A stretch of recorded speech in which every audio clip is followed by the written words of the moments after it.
बिस्मिल्लाहिर्रहमानिर्रहीम। अस्सलाम वालेकुम नाज़रीन, आप देख रहे हैं प्रोग्राम महज कश्मीर। मैं मोहम्मद हुसैन खान हूँ। मेरे साथ प्रोग्राम में अब्दुर्राफ़ी रसूल साहब मौजूद हैं। अब्दुर्राफ़ी साहब, भारत में सिखों ने लाल किले की फसील पर खालिस्तान का झंडा गाड़ दिया। आपके ख्याल में ये भारत के लिए कितना मोहलिक है? क्या खालिस्तान की तारीख का आगाज़ हो चुका है? बिस्मिल्लाहिर्रहमानिर्रहीम। ये इस खित्ते के दो मास्टर थे। एक मास्टर था शेख मोहम्मद अब्दुल्ला और दूसरा मास्टर था मास्टर तारा सिंह। ये दोनों अपनी कौम के कद आवर लीडर माने जाते थे और इन दोनों ने अपनी कौमों के साथ गद्दारी की।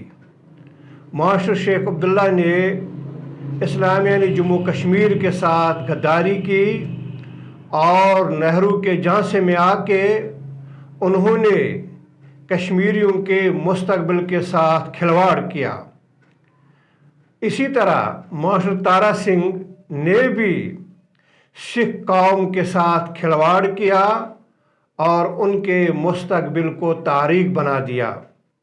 ये तारीख है कि जब तक़सीम बरसगीर हो रहा था, उस वक्त कायद आज़म मोहम्मद अली जिन्ना अलैहिर्रहमा ने मास्टर तारा सिंह, जो उस वक्त सिखों की क़यादत कर रहे थे, उनसे कहा, या आप ऐलान करें कि आप एक अलग मुल्क बना रहे हैं सिखों के लिए, या फिर दूसरा ऑप्शन ये है कि आप अपनी शराइत के साथ पाकिस्तान के साथ इल्हाक करें। और तारीख ये है, कायद आज़म रहमतुल्लाह अलैह ने इतनी वसअत क़ल्बी का मुज़ाहरा किया। गर्ज ये दोनों जो मास्टर्स थे, इन्होंने अपनी कौमों के साथ खुली गद्दारी की। शेख अब्दुल्ला ने अपने कौम के साथ और मास्टर तारा सिंह ने अपनी कौम के साथ। लेकिन वक्त गुजरता चला गया, दोनों कौमों में बेदारी आई और वह आज़ादी की बेदारी आई। इस्लामिया ने जम्मू कश्मीर गुज़श्ता 30 बरस से भारत के खिलाफ बरसरी जदोजहद है। और इसी तरह जर्नैल सिंह भिंद्रावाला ने भी 80 की दहाई में सिखों को शूर देने की कोशिश की। जिस तहरीक की दाग बेल भिंद्रावाला ने ढाली, वो तहरीक मुसलसल चली 12 साल तक, और वो अगरचे आज दबी हुई है, लेकिन वो जिंदा और पाइंदा है कि जो गुज़श्ता दिनों लाल किले पर किसान तहरीक ने और खुसूसन पंजाब के किसानों ने, भारतीय पंजाब के किसानों ने लाल किले पर जो झंडा लहराया, वो सिखों का मजहबी झंडा भी है, वो खालिस्तान का भी झंडा है। लिहाजा हम ये कह सकते हैं कि सिखों ने भारत को पैगाम दिया कि हम अपनी जदोजहद से दूर नहीं हुए, हमने अपनी जदोजहद तर्क नहीं की। हमने कल भी खालिस्तान बनाना था और आज भी हमने खालिस्तान बनाना है।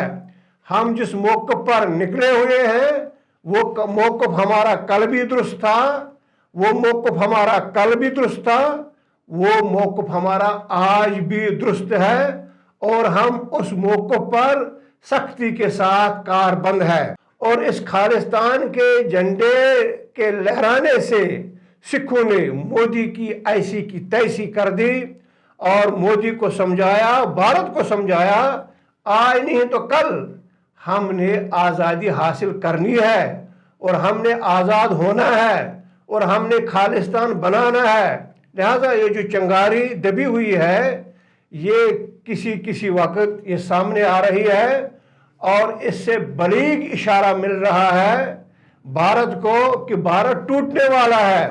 भारत की जो हैयत है इस वक्त जो हमें दिखाई दे रही है, ये हैयत कायम नहीं रहेगी। भारत अपनी हैयत कायम नहीं रख सकता। अच्छा अब्दुर्राफ़ी साहब, भारत में इस वक्त इंतशार की कैफियत है।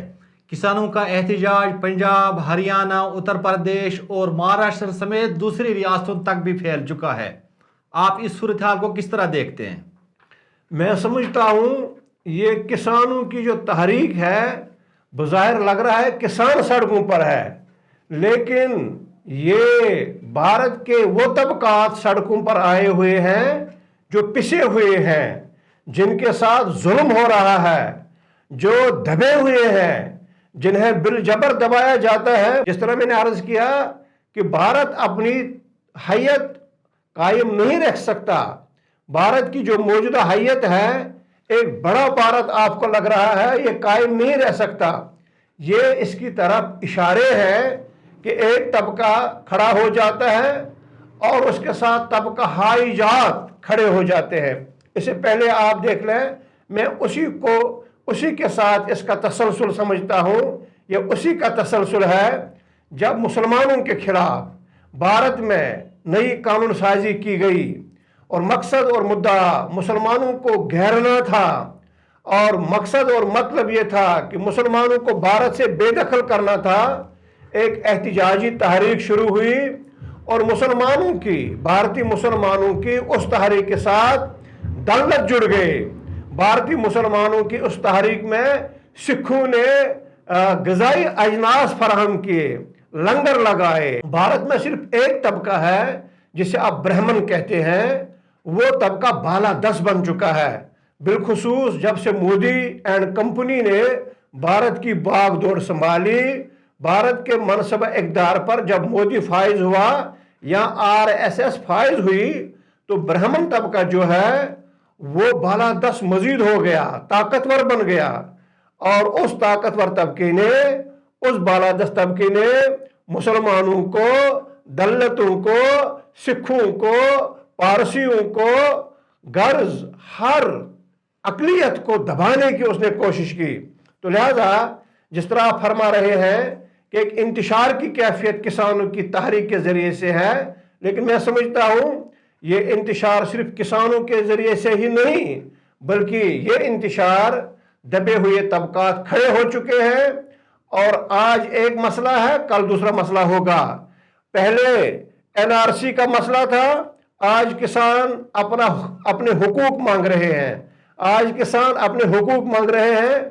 और मैं आपको बता देता हूं, कल दलत खड़ा होकर कहेंगे कि हमारे हुकूक हमें दिए जाए, हमारे हुकूक क्यों मारे जा रहे हैं। तहरीकें भारत में इस वक्त 16 तहरीकें काम कर रही हैं, उनको भी आंच मिलेगी, वो भी तेज हो जाएंगी और वो भी अपना बागो बहार दिखाएंगी। नतीजतन भारत के हिस्से बखरे हो जाएंगे, भारत टुकड़ों में तकसीम हो जाएगा, इसमें हमें कोई दो राय नहीं। और जब पुलिस आप ये करते हैं कि एक बालादस्त तबका भारत को हिंदू राष्ट्र बनाने की कोशिश कर रहा है, जिसका मतलब सिर्फ ब्राह्मण ही रहेगा हिंदुस्तान में, तो जाहिर बात है इतनी बड़ी अकलियत, यहाँ सबसे बड़ी अकलियत मुसलमानों की है, उसके बाद करोड़ों सिख हैं, उसके बाद करोड़ों दलित हैं। ये सब इकट्ठे होके फिर नजात का रास्ता ढूंढेंगे और नजात के रास्ते पर गामजन हो जाएंगे। नतीजतन भारत टूट जाएगा।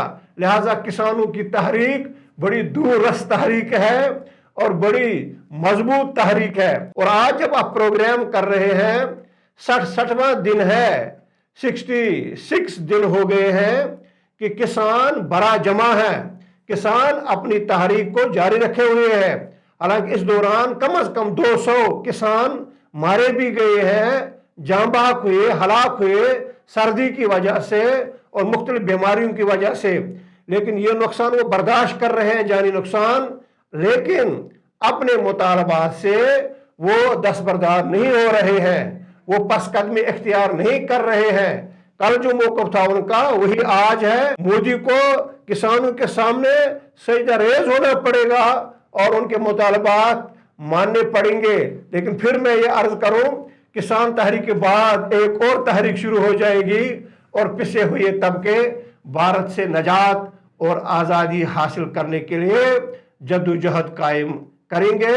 और ऐसी जद्दोजहद वो कायम करेंगे कि वो मंजिल मकसूद तक पहुंच जाएंगे। अच्छा अब्दुल राफी साहब, भारत की मौजूदा सूरत हाल का अगर जायजा लिया जाए तो यह हकीकत आश्कार हो जाती है कि भारतीय सूरमा ताकत के सामने ढेर हो जाते हैं। चाइना की मिसाल हमारे सामने है। चाइना ने ताकत के जोर पर लद्दाख के बाद अब अरुणाचल प्रदेश में भी वसी इलाके पर कब्जा कर लिया है। اسی طرح ہم نے یہ بھی دیکھا جب سکھوں نے تلواریں نکالی تو انہیں بھی لال قلعے تک جانے سے کوئی نہیں روک سکا. آپ اس حوالے سے کیا کہتے ہیں؟ انٹرنیشنل میڈیا نے فیکٹ سامنے رکھے اور خود بھارت کی جو اپوزیشن پارٹی ہے کانگریس، اس کے لیڈروں نے وہ ساری صورتحال بھارتی قوم کے سامنے رکھی کہ کس طرح بھارتی فوج ٹھس ہے چائنا کے سامنے.